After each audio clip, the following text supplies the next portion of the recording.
Welcome to my YouTube channel R K Anand mathematics. Are K Anand mathematics में आप सभी का हार्दिक स्वागत है। चलिए मैं आप लोगों के लिए आज फिजिक्स का पार्ट 3 लेके आया हूँ। इससे पहले मैंने पार्ट 2 कराए हैं। इससे पहले पार्ट 2 कराया गया है जिसमें 56 नंबर तक यानी 56 तक क्वेश्चन लिया गया था। आज जो ये आपका पार्ट 3 होगा, वीडियो को अंत तक ज़रूर देखें। उसके बाद अगर आप चैनल पर नए आए हैं तो प्लीज़ आप चैनल को सब्सक्राइब कर लें। चलिए शुरू करते हैं आज का पहला क्वेश्चन दिया हुआ आपका। देखिए क्वेश्चन दिया हुआ है, सरल सूक्ष्मदर्शी में किसका उपयोग होता है। 4 ऑप्शन दिया है, अवतल दर्पण, उत्तल दर्पण, अवतल लेंस, उत्तल लेंस। तो सरल सूक्ष्मदर्शी में जो है ये आपका उत्तल लेंस का उपयोग किया जाता है। ये देखिए क्वेश्चन 15 में पूछा गया है। चलिए डी ऑप्शन हो गया आपका 57 का। अगला क्वेश्चन देखिए आपका 58 दिया हुआ है, किसी बिंब का अवतल दर्पण द्वारा बना प्रतिबिंब जो है आभासी, सीधा तथा बिंब से बड़ा यानी बिंब में वस्तु होता है, इससे बड़ा पाया गया। वस्तु की स्थिति कहाँ होनी चाहिए। देखिए वक्रता केंद्र, जी नहीं, वक्रता केंद्र सी पर रखेंगे तो ये बराबर ही बनेगा, तो ये ऑप्शन गलत होगा। मुख्य फोकस और वक्रता केंद्र के बीच, देखिए ये आपका अवतल दर्पण है। अगर हम मुख्य फोकस यानी एफ और सी के बीच अगर वस्तु को रखेंगे तो ये जो है ना, ये आपका इसके बीच में अगर वस्तु यहाँ रखते हैं ये ऐसे होके जाएगा, उसके बाद ये ऐसे होके आएगा, ऐसे इधर आएगा। तो अगर इसके बीच में रखते हैं वक्रता केंद्र सी और, तो वस्तु से बड़ा बनेगा, उल्टा बनेगा। लेकिन यहाँ कर आभासी प्रतिबिंब होना चाहिए और सीधा होना चाहिए, तो ये तो नहीं होगा। वक्रता केंद्र से परे यानी अनंत पर रखेंगे तो ये भी नहीं होगा। कह दर्पण के ध्रुव और मुख्य फोकस के बीच, बिल्कुल सही, ये आपका डी होगा। चलिए इसको मिटाते हैं, देखिए कैसे होगा, ध्यान से देखिए। जैसे ये आपका हुआ अवतल दर्पण, तो ये कह रहा है दर्पण के ध्रुव, ये दर्पण का ध्रुव आपका पी है और मुख्य फोकस ये आपका मान लेते हैं एफ। अब इनके बीच में अगर हम वस्तु को रखते हैं ऐसे, ये इस तरह बनेगा।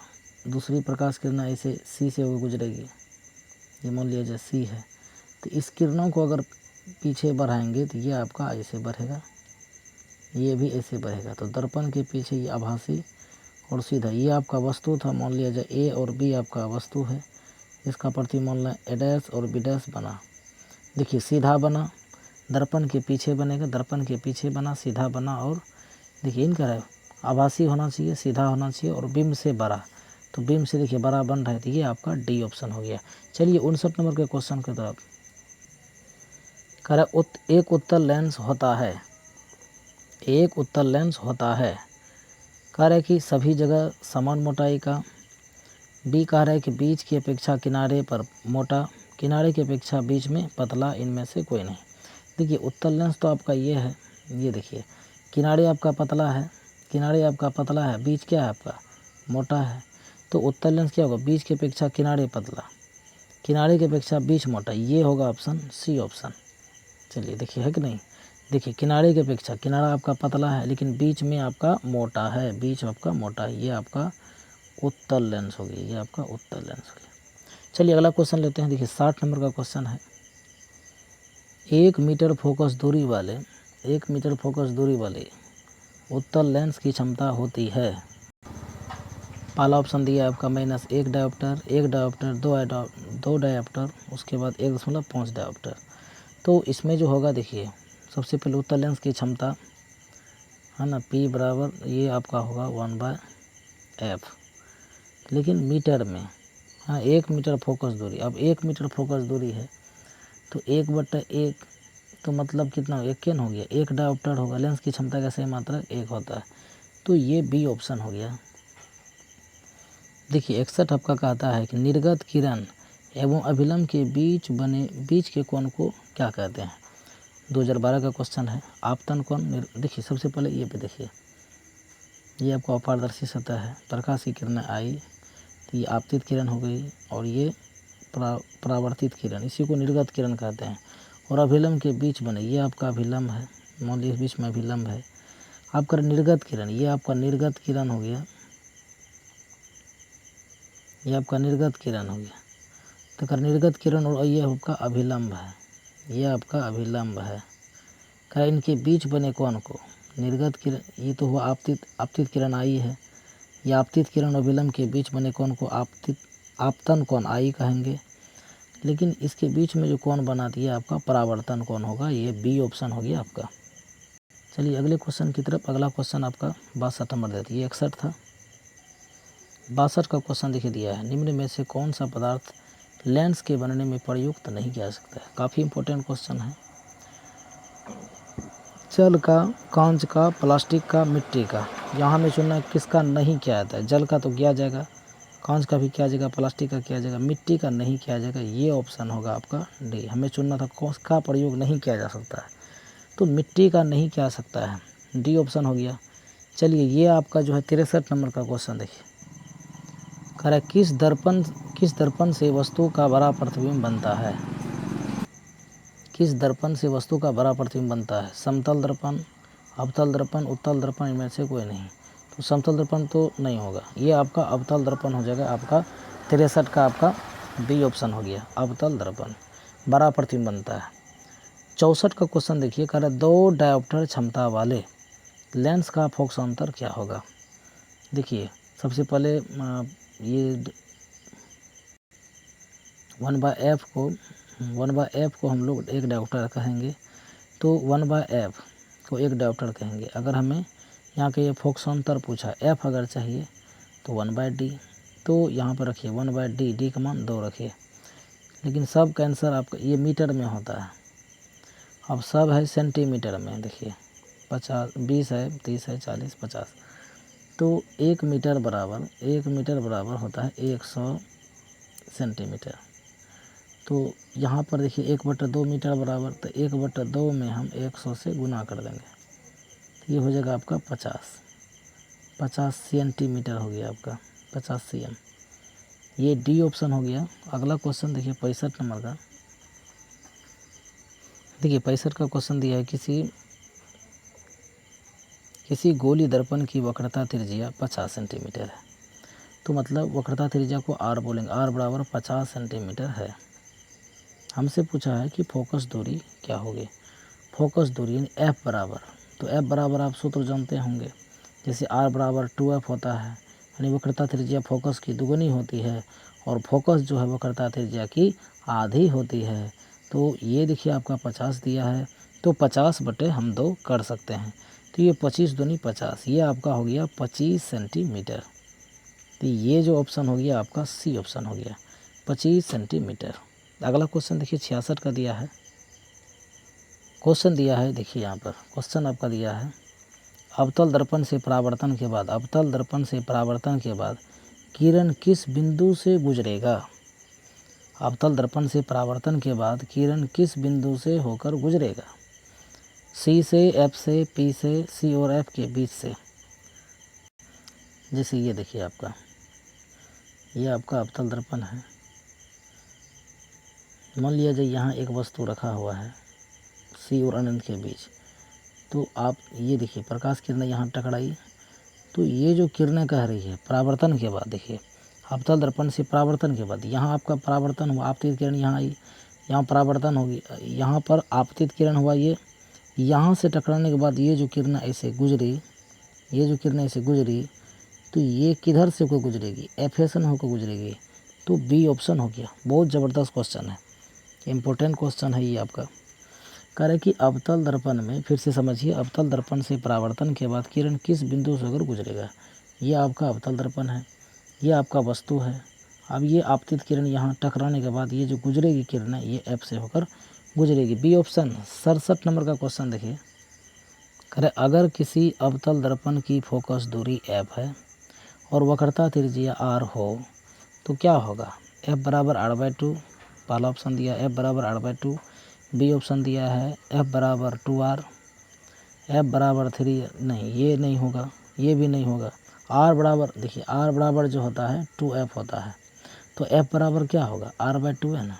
अब देखिए, ये देखिए पहला ऑप्शन ही हो जाएगा एफ बराबर r/2, 2, यहाँ देखिए f बराबर 2r, ये तो गलत दिया है, r बराबर भल्लम 2f होता है, तो ये भी नहीं होगा। तो आंसर हो गया ए आपका। ज़बरदस्त क्वेश्चन है। इससे संबंधित देखिए 65 नंबर का क्वेश्चन उसी पे आधारित था, है ना, f पूछा था, तो f बराबर r/2 होता है, f बराबर r/2, r बराबर 2 है। चलिए, तो 65 67 उसी सूत्र पे बना। चलिए अगला क्वेश्चन यानी 68 नंबर का क्वेश्चन देखते हैं।